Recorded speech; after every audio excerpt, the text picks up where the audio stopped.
অক্লান্ত পরিশ্রম করে সংসদে রাষ্ট্র করেছেন জনাব মোহাম্মদ দেলোয়ার হোসেন উপস্থিত বিএনপি শ্রীনগর উপজেলার সম্মানিত নেতৃবৃন্দ, উপস্থিত ইউনিয়নের সম্মানিত সভাপতি, সাধারণ সম্পাদক, মহিলাগণ, বিএনপির অঙ্গ সংগঠনের সকল নেতৃবৃন্দ উপস্থিত, আমার সাংবাদিক ভাইয়েরা উপস্থিত, আমার সাথে সকল ইউনিয়ন থেকে আগত আমার মুরব্বিয়ান রুহের মাগফিরাত কামনা করছি।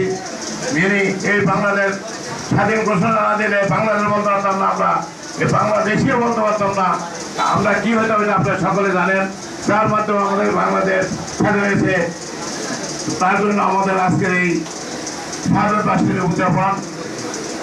আমাদের নেতা জাতীয় নেতা জনাব শাহ মজুম হোসেন, জনাব মিজানুর রহমান সিনহা, জনাব আব্দুল হাই, জেলা সভাপতি জনাব কামরুজ্জামান রতন, সাধারণ সম্পাদক জনাব সারফাদের সৌভাই, আপনাদের সকলকে সালাম জানাইছে। তারা উপস্থিত হতে পারেন না। আমরা শহীদ প্রেসিডেন্ট জিয়াউর রহমানের রাজনীতি করি, শহীদ প্রেসিডেন্ট জিয়াউর রহমান আমরা চোখে চোখে দেখি।